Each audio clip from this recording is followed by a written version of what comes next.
വലിയ ആർഭാടമൊന്നും ഇല്ലാണ്ട് ഒരു സമോസ ആക്കുന്നത് എങ്ങനെയാണെന്ന് പറഞ്ഞു തരട്ടെ. അതും പനീർ സമോസ. ആദ്യം പനീറിനെ ഒന്ന് ഗീയിലൊന്ന് സോട്ട് ചെയ്തെടുക്കുക. എന്നിട്ട് ഇതുപോലെ ഒന്ന് പൊടിക്കുക. പൊടിച്ചിട്ട് അതങ്ങ് മാറ്റി വെച്ചിട്ട് സെയിം പാനിൽ തന്നെ ഇഞ്ചി, വെളുത്തുള്ളി, ഉള്ളി, പച്ചമുളക് ഇതൊക്കെ ഒന്ന് ഇട്ട് ഒന്ന് സോട്ട് ചെയ്യുക. ആവശ്യത്തിന് ഉപ്പിടണേ. എന്നിട്ടൊന്ന് നല്ലോണം വഴറ്റിയെടുക്കുക. എന്നിട്ട് ചുവന്ന മുളക് പൊടി, മഞ്ഞൾ, കുരുമുളക്, കുറച്ച് ഗരം മസാല ഒക്കെ ഇടുക.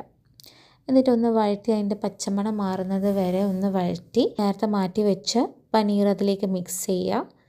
അങ്ങനെ സമോസ ഫില്ലിംഗ് റെഡിയായി. തക്കാളിയും മല്ലിച്ചപ്പും ഇടാം കേട്ടോ. ഞാൻ ഇട്ടില്ല, ഞാൻ അങ്ങ് വേഗം പണി കഴിച്ചു. ഇനി ഇത് ചൂടാറിയിട്ട് വേണം ഇതുപോലെ സമോസ റാപ്പ് എടുത്തിട്ട് ഫില്ല് ചെയ്തിട്ട് ക്ലോസ് ചെയ്ത് സീൽ ചെയ്ത് ഫ്രൈ ചെയ്യുക. സീൽ ചെയ്യുന്നത് പ്ലെയിൻ വെള്ളം കൊണ്ടാട്ടോ, വെറുതെ അതിൻ്റെ അറ്റം നനച്ച് ഒട്ടിക്കുക. ആദ്യം കുറച്ച് ഫില്ല് ചെയ്ത് വെച്ച് പൊരിക്കുന്നതായിരിക്കും നല്ലത്. പിന്നെ പൊരിക്കുമ്പം പ്രത്യേകിച്ച് ശ്രദ്ധിക്കണം. മീഡിയം ഫ്ലെയിമിൽ വെച്ചിട്ട് വേഗം അങ്ങോട്ടും ഇങ്ങോട്ടും തിരിച്ച് പെട്ടെന്ന് തന്നെ എടുക്കണം കേട്ടോ. ഇല്ലയെന്ന് വെച്ചാൽ കരിഞ്ഞു പോവും.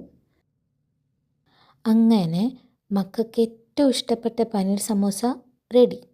ഇന്ന് മോന് മാത്രമേ ക്ലാസ് ഉള്ളൂ. സാറ്റർഡേ സ്പെഷ്യൽ ക്ലാസ് ആണ്. പിന്നെ ഇതൊക്കെ ആയിക്കഴിഞ്ഞിട്ട് എന്താ കഥ, എൻ്റെ മോന് ഇന്ന് വാട്ടർ ബോട്ടിൽ എടുത്തില്ല. അങ്ങനെ ഞാനും എൻ്റെ ഹസ്ബൻഡും കൂടെ മോൻ്റെ സ്കൂൾ വരെ പോയി ബോട്ടിലൊക്കെ കൊടുത്തു. അങ്ങനെ മടങ്ങി. അപ്പോൾ ഇനി അടുത്ത വീഡിയോ കാണേ. ബൈ.